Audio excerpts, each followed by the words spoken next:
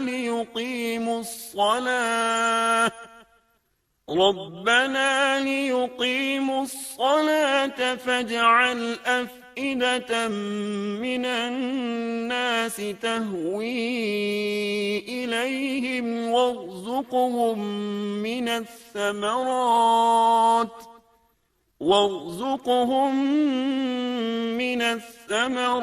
لعلهم يشكرون۔ اے ہمارے پروردگار، میں نے اپنی کچھ اولاد اس بے کھیتی کے جنگل میں تیرے حرمت والے گھر کے پاس بسائی ہے۔ اے ہمارے پروردگار، یہ اس لیے کہ وہ نماز قائم کریں، پس تو کچھ لوگوں کے دلوں کو ان کی طرف مائل کر دے اور انہیں پھلوں کی روزیاں عطا فرما تاکہ یہ شکر گزاری کریں۔ دن گزرتے رہے اور اسماعیل علیہ السلام بنو جرہم کے ماحول میں عمر کی منزلیں طے کرتے رہے اور وہ ہوش سنبھالنے کے قریب ہو گئے۔ ابراہیم علیہ السلام ہر سال ایک دو بار اپنے گھرانے کی دیکھ بھال کے لیے چکر لگاتے تھے۔ جب اسماعیل علیہ السلام نے ہوش سنبھالا تو ایک بار پھر ایک عظیم آزمائش کا وقت آ گیا۔ ہوا یوں کہ ایک مرتبہ ابراہیم علیہ السلام مکہ تشریف لائے، ایک جگہ آرام کے لیے بیٹھے کہ نیند کی وادی میں پہنچ گئے۔ نیند میں انہوں نے خواب دیکھا کہ اپنے لخت جگر کو اپنے ہاتھ سے ذبح کر رہے ہیں، ساتھ ہی آنکھ کھل گئی۔ ابراہیم علیہ السلام جانتے تھے کہ انبیاء کرام کے خواب حقیقت ہوتے ہیں، اللہ کی طرف سے وحی ہوتے ہیں، اور شیطان کسی صورت ان کے خواب میں نہیں آ سکتا، لہٰذا انہوں نے اس خواب کے مطابق عمل کرنے کا پختہ ارادہ کر لیا، کسی قسم کی پریشانی کا شکار نہ ہوئے۔ اللہ رب العزت نے اس عظیم اور تعجب خیز واقعے کا قرآن مجید میں ذکر کرتے ہوئے فرمایا، وقال إني ذاهب إلى ربي سيهدين رب هب لي من الصالحين فبشرناه بغلام حليم فلما بلغ معه السعي قال يا بني إني أرى في المنام أني أذبحك فانظر ماذا ترى۔ اور ابراہیم نے کہا، میں تو ہجرت کر کے اپنے پروردگار کی طرف جانے والا ہوں، وہ ضرور میری رہنمائی کرے گا۔ اے میرے رب، مجھے نیک بخت اولاد عطا فرما۔ تو ہم نے ایک بردبار بچے کی بشارت دی۔ پھر جب بچہ اتنی عمر کو پہنچا کہ اس کے ساتھ چلنے پھرنے لگا تو ابراہیم نے کہا، میرے پیارے بیٹے، میں نے خواب دیکھا ہے کہ میں تجھے ذبح کر رہا ہوں، اب تو بتا تیری کیا رائے ہے؟ یہاں سوال پیدا ہوتا ہے کہ ابراہیم علیہ السلام نے اسماعیل علیہ السلام سے مشورہ کیوں لیا؟ وہ چاہتے تو اسماعیل کو سوتے میں ذبح کر دیتے، اس طرح اللہ کا حکم بجا لاتے۔ وہ بیٹے کے پاس کیوں گئے اور ان سے مشورہ کیوں لیا؟ جی ہاں، یہ مسئلہ یاد رکھنے کے قابل ہے کہ ہر مسلمان پر لازم ہے کہ وہ اپنے دوسرے مسلمان بھائی کو اجر و ثواب میں شامل کرنے کی کوشش کرے۔ ابراہیم علیہ السلام نے بیٹے کو ثواب میں شامل کرنے کے لیے انہیں اللہ کے حکم سے آگاہ کیا۔ یہ نہ چاہا کہ میں اکیلا ہی اجر لیتا رہوں، بلکہ دوسرے کی خیر خواہی کو پیش نظر رکھا۔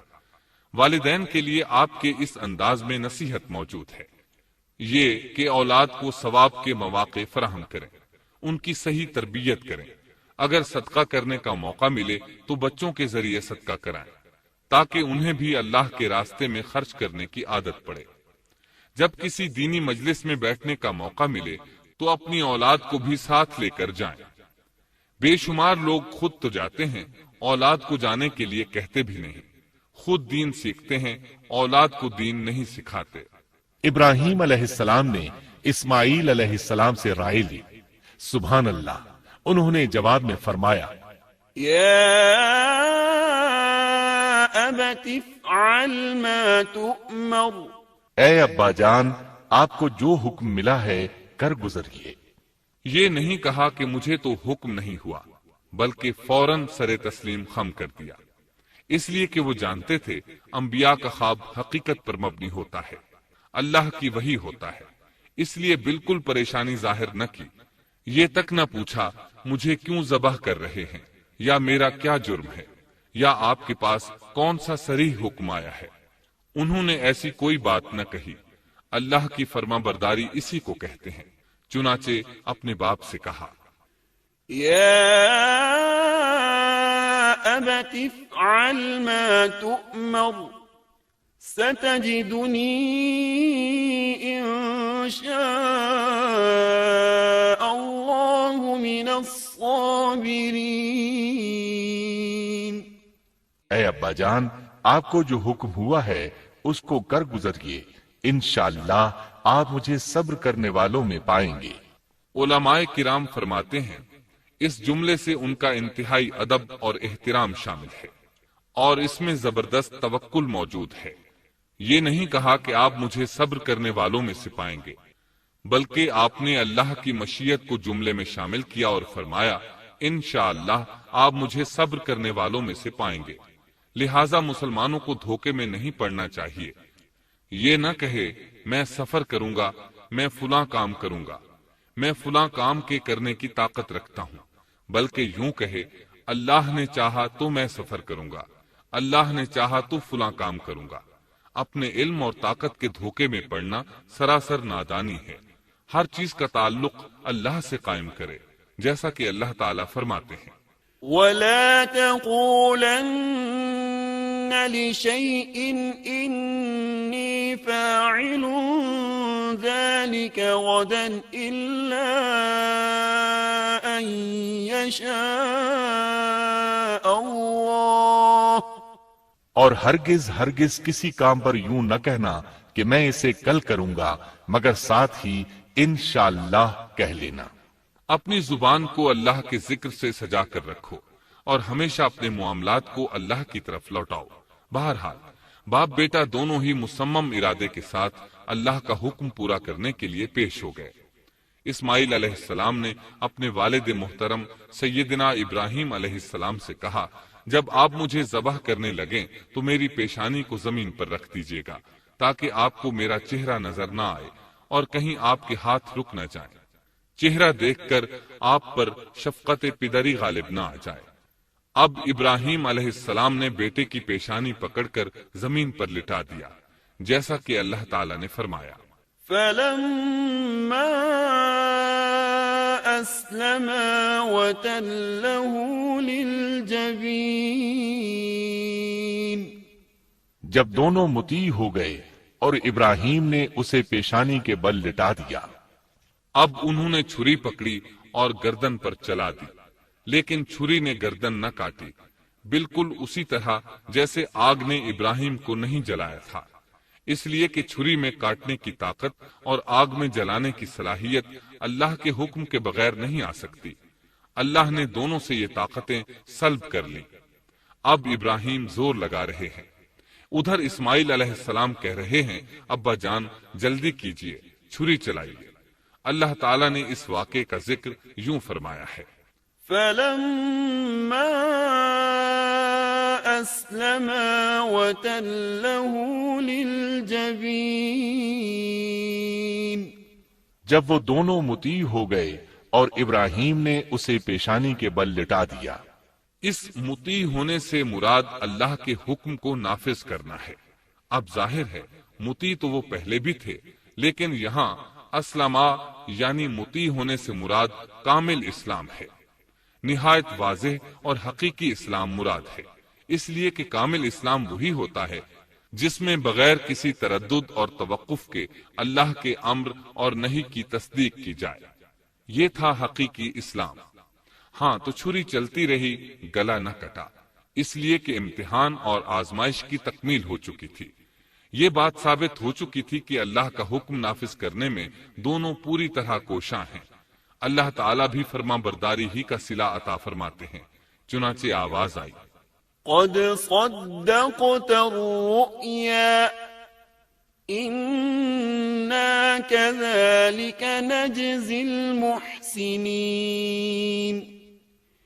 إن هذا لهو البلاء المبين۔ ہم نے اسے پکارا، اے ابراہیم تو نے خواب کو سچ کر دکھایا، یقیناً ہم اسی طرح نیکوکاروں کو جزا دیا کرتے ہیں۔ یقیناً یہ ایک کھلی آزمائش تھی۔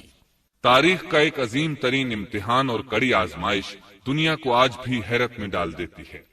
کون ہے جو بیٹے کو ذبح کرنے پر تیار ہو جائے، خاص طور پر اس صورت میں جب اولاد بھی اکلوتی ہو، جس کی وجہ سے 86 سال کے بعد آنگن میں بہار آئی ہو۔ پھر اس کی قربانی کا بھی واضح حکم نہیں دیا گیا تھا، اشارتاً خواب میں رہنمائی کی گئی تھی۔ آپ کہہ سکتے تھے یہ قتل اور سنگین جرم ہے، کہہ سکتے تھے اپنے بیٹے کو کس جرم میں قتل کروں، لیکن آپ نے بغیر کسی تعامل کے سر تسلیم خم کر دیا اور اس عظیم امتحان میں کامیاب ہوئے۔ اللہ فرماتے ہیں، وَإِبْرَاهِيمَ الَّذِي وَفَّى، اور ابراہیم وہ ہیں جنہوں نے وفاداری کی۔ اس آیت میں یہ نہیں بتایا گیا کہ کس چیز میں وفاداری کی، اس لیے کہ وہ تو ہر معاملے میں مکمل طور پر وفاداری کا مظاہرہ کر چکے تھے۔ آگ میں ڈالے جانے والا معاملہ، بیوی اور بچے کو لق و دق میدان میں چھوڑ آنے کا معاملہ، پھر ذبح کا امتحان، تعمیر بیت اللہ کی مشقت، غرض ہر معاملے میں وفادار تھے، حتیٰ کہ اپنا مال اللہ کے راستے میں خرچ کرنے میں اس قدر وفادار کہ ابو زیفان کے لقب سے مشہور ہو گئے۔ اس کا معنی ہے مہمان نواز۔ کسی مہمان کو دسترخوان پر اپنے ساتھ بٹھائے بغیر ایک لقمہ نہیں کھاتے تھے، باہر نکلتے مہمان تلاش کرتے، پھر اس کے ساتھ مل کر کھانا کھاتے، مہمان نہ ملتا تو سخت غمگین ہو جاتے۔ اس طرح انہوں نے اللہ کے ہر حکم کی پاسداری کی۔ ذبح والے اس امتحان کا اللہ نے انہیں کیا صلہ دیا؟ اللہ فرماتے ہیں، وَفَدَيْنَاهُ بِذِبْحٍ عَظِيمٍ، ہم نے اسے عظیم ذبیحے کا بدلہ عطا کیا۔ ہاں تو ہم بتا رہے تھے چھری نے گلا نہ کاٹا۔ ایسے میں ابراہیم علیہ السلام نے ایک آواز سنی، آواز پیچھے سے آئی تھی۔ انہوں نے مڑ کر دیکھا، جبریل علیہ السلام نظر آئے۔ وہ آسمان سے ایک مینڈھا لے کر آئے تھے، دنیا کے مینڈھوں میں سے نہیں بلکہ جنت کا مینڈھا لائے تھے۔ سیدنا عبداللہ بن عباس رضی اللہ عنہما سے روایت ہے کہ وہ مینڈھا جنت میں 40 سال تک چرتا رہا۔ سفید رنگ، کشادہ آنکھوں، خوبصورت سینگوں والا حسین و جمیل مینڈھا تھا۔ بہرحال یہ ابراہیم علیہ السلام کی وفاداری کا بدلہ تھا جو اسماعیل علیہ السلام کے فدیے میں دیا گیا، اور پوری امت مسلمہ کے لیے حکم ہو گیا کہ اللہ کی رضا کے لیے قربانی اور ہدی پیش کرتے رہیں۔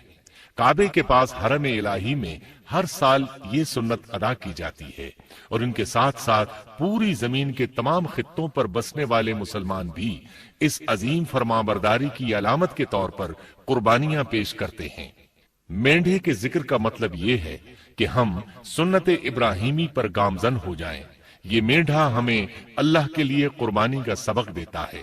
ہمیں چاہیے سنت ابراہیمی کی اقتداء کرتے ہوئے ہم اپنی جانوں، اپنی اولاد اور اپنے مالوں کو اللہ کی راہ میں قربان کرنے کے لیے تیار ہو جائیں۔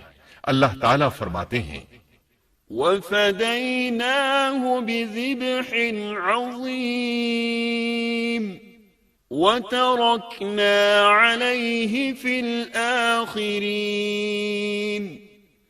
سلام على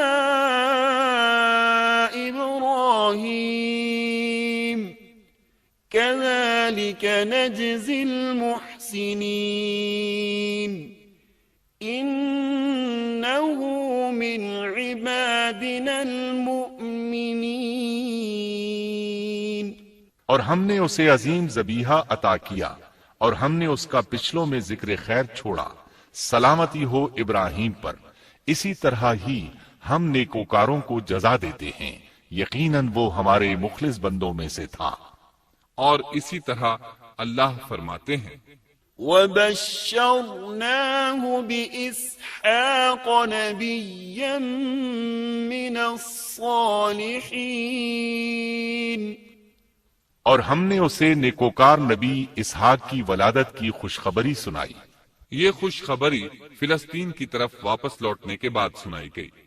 ایک اکلوتے بیٹے کی قربانی کے لیے تیار ہو جانے کے صلے میں اور سارہ علیہ السلام کی عظمت اور تکریم کے مد نظر اللہ تعالی نے اسحاق کی خوشخبری سنا دی۔ یہ آیت ذبح کے واقعے کے بعد اللہ تعالی نے ذکر فرمائی ہے، اس لیے معلوم ہوا پچھلی آیات میں اسحاق کے علاوہ کسی اور بیٹے کا ذکر ہوا ہے، اور وہ اسماعیل علیہ السلام ہی تھے، جبکہ یہودی روایات میں اسحاق علیہ السلام کو ذبیح قرار دیا جاتا ہے۔ یہ بالکل غلط ہے۔ ذبح کے واقعے کے بعد اسحاق علیہ السلام کی بشارت مل رہی ہے، پھر بھلا وہ پیدا ہونے سے پہلے ہی ذبیح کیسے بن گئے؟ اس لیے یہ قطعی بات ہے کہ اسماعیل علیہ السلام ہی ذبیح ہیں۔ اس کے کئی اور بھی دلائل ہیں جن کے ذکر کرنے کا یہاں موقع نہیں۔ بہرحال اس عظیم آزمائش میں بے مثال کامیابی کے بعد ابراہیم علیہ السلام فلسطین آئے اور 120 سال کی عمر میں اسحاق علیہ السلام کی بشارت ملی، جبکہ سارہ علیہ السلام کی عمر 90 سال تھی۔ ان پر بڑھاپا طاری ہو چکا تھا۔ ایسے میں 3 فرشتے آئے، وہ تو قوم لوط کی تباہی کے لیے آئے تھے۔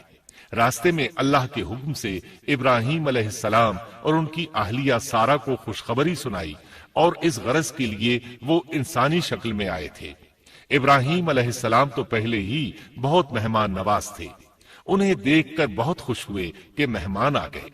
فرشتوں نے انہیں سلام کیا، ابراہیم علیہ السلام نے سلام کا جواب دیا۔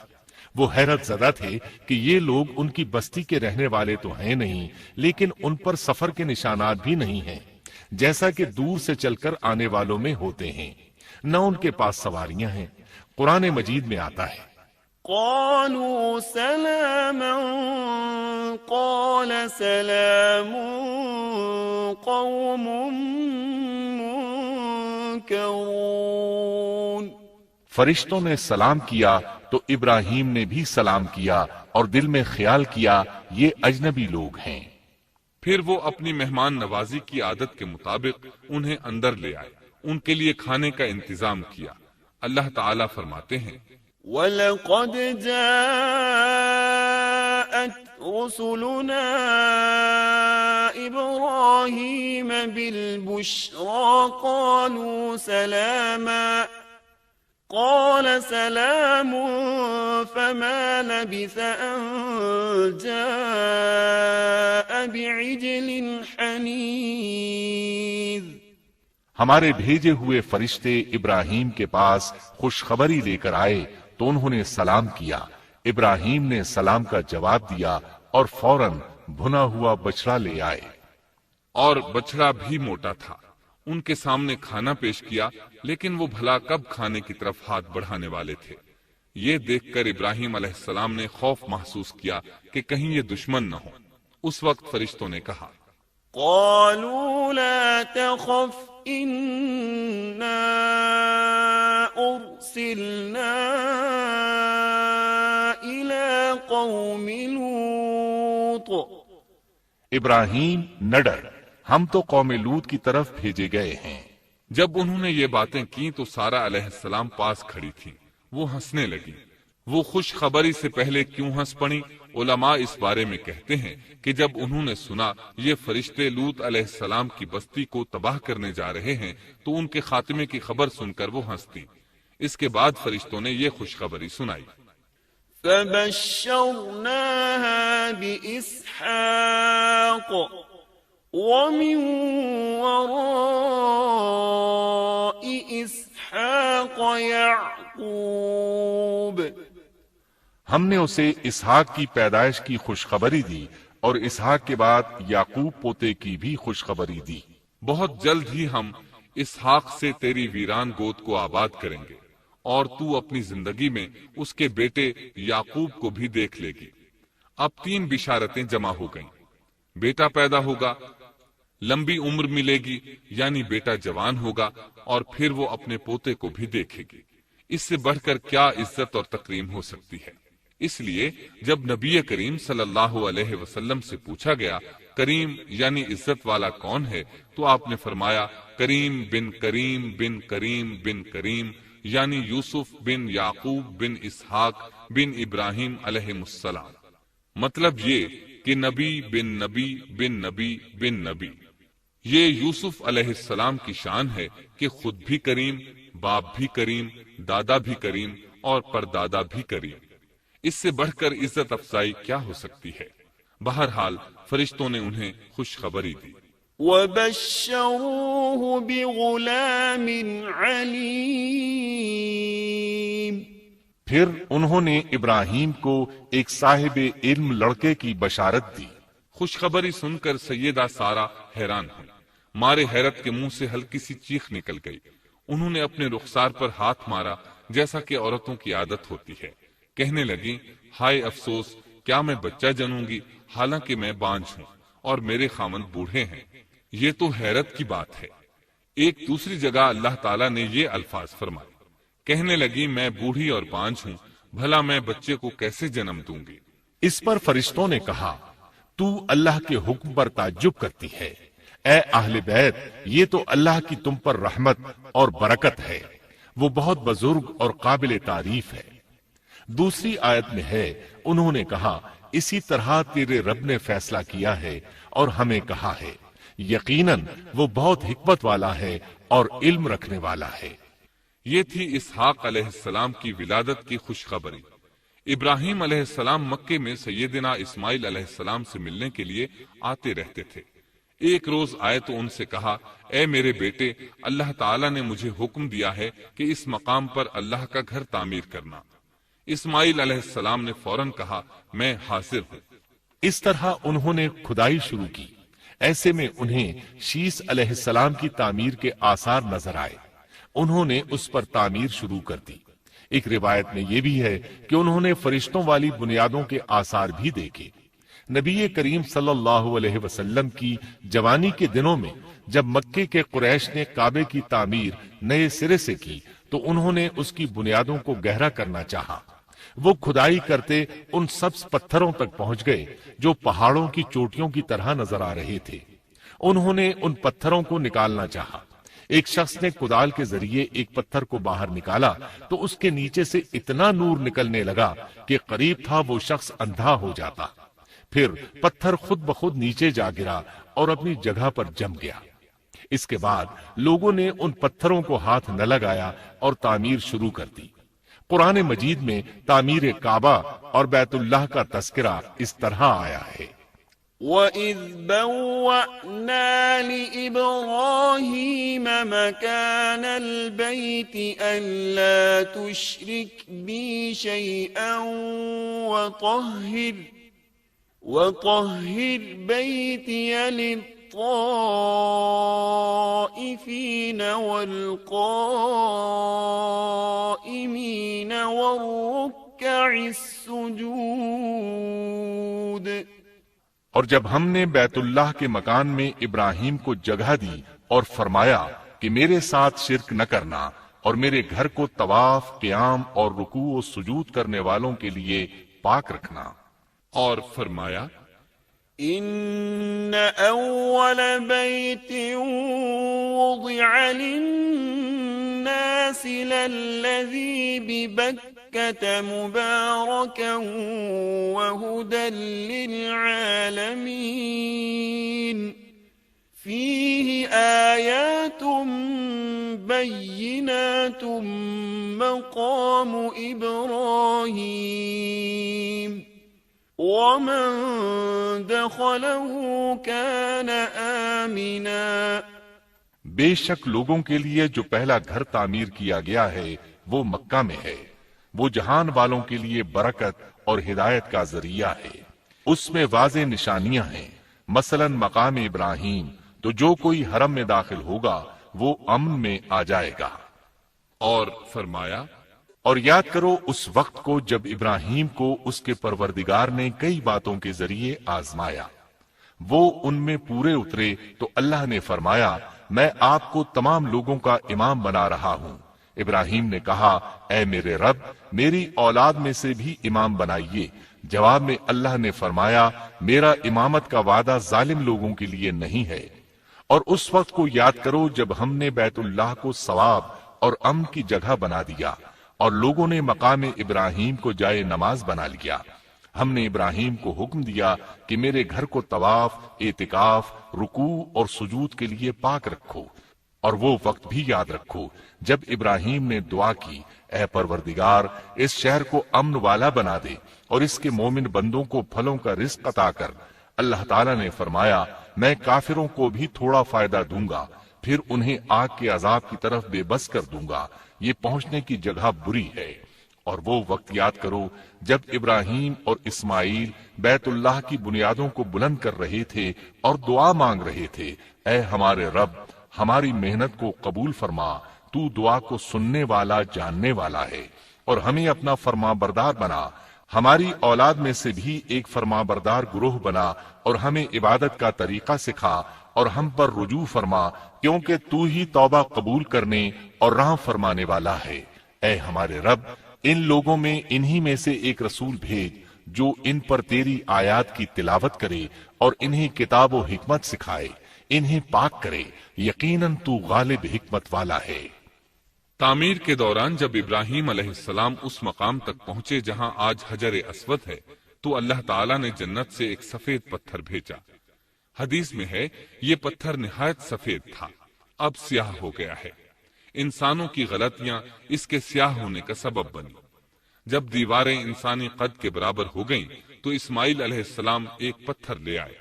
اب ابراہیم علیہ السلام اس پتھر پر کھڑے ہوئے، وہ ننگے پاؤں تھے۔ اسی وقت پتھر پگھل گیا، ان کے پاؤں اس کے اندر کسی قدر دھنس گئے، پتھر پر ان کے پیروں کے نشانات آ گئے۔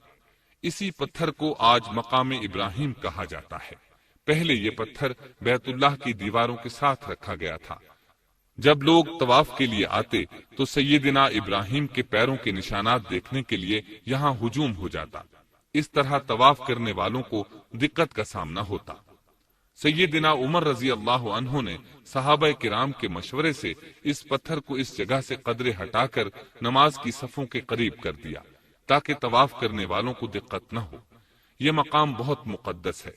اللہ نے فرمایا ہے وَاتَّخِذُوا مِن مَّقَامِ إِبْرَاهِيمَ مُصَلًّى تم مقام ابراہیم کو جائے نماز مقرر کر لو۔ مقام ابراہیم کے قریب اس کے پیچھے ہو کر نماز پڑھنے کا موقع مل جائے تو لازماً وہاں 2 رکعت ادا کیا کرو۔ موقع نہ ملے تو پھر پوری مسجد حرام میں طواف سے فراغت والی 2 رکعت پڑھ لیا کرو۔ اس طرح کعبہ تعمیر ہوا، تب نیا حکم آیا وَلِلَّهِ عَلَى النَّاسِ حِجُّ الْبَيْتِ مَنِ اسْتَطَاعَ إِلَيْهِ سَبِيلًا وَمَن كَفَرَ فَإِنَّ اللَّهَ غَنِيٌّ عَنِ الْعَالَمِينَ۔ لوگوں میں جو استطاعت رکھے اس پر اللہ کے لیے حج بیت اللہ فرض ہے، اور جو شخص جان بوجھ کر اعراض کرے تو اللہ جہانوں سے بے نیاز ہے اور اسے اس کی کوئی پرواہ نہیں۔ ادھر ابراہیم علیہ السلام کو اللہ تعالیٰ کی طرف سے اشارہ ہوا وَأَذِّن فِي النَّاسِ بِالْحَجِّ لوگوں میں حج کا اعلان کر دیں۔ ابراہیم علیہ السلام کہنے لگے اللہ میری آواز بھلا کس کس تک پہنچے گی؟ جواب آیا آپ کے ذمے آواز لگانا ہے، پہنچانا ہمارا کام ہے۔ چنانچہ آپ عرفات کے ایک پہاڑ پر چڑھے اور آواز لگائی لوگو بیت الحرام کا حج کرو، اللہ تعالیٰ نے معجزانہ طور پر یہ آواز تمام انسانوں تک پہنچا دی، خواہ وہ پیدا ہوئے تھے یا نہیں۔ دوسرا معجزہ یہ ہوا کہ اللہ نے بیت اللہ اور اس کے حج کی محبت لوگوں کے دلوں میں ڈال دی۔ اللہ نے فرمایا، وَأَذِّن فِي النَّاسِ بِالْحَجِّ يَأْتُوكَ رِجَالًا وَعَلَى كُلِّ ضَامِرٍ يَأْتِينَ مِن كُلِّ فَجٍّ عَمِيقٍ۔ اور آپ لوگوں میں حج کا اعلان کر دیں، وہ آپ کی طرف پیدل بھی آئیں گے اور دبلے پتلے اونٹوں پر بھی دور دور سے آئیں گے۔ اس طرح لوگ پیدل اور سوار ہو کر کثرت سے حج کے لیے آنے لگے اور یہ ویران علاقہ آباد ہونے لگا۔ یہ تھے حالات اور واقعات ابراہیم علیہ السلام کے۔ آپ نے 175 سال کی عمر میں وفات پائی۔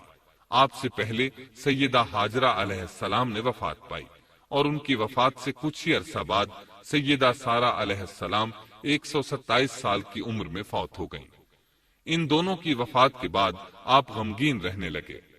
آخر اتنی مدت تک ساتھ رہا تھا۔ آپ خلیل الرحمن تھے۔ آپ پر صحیفے بھی نازل ہوئے۔ آپ اللہ کے بے حد شکر گزار تھے۔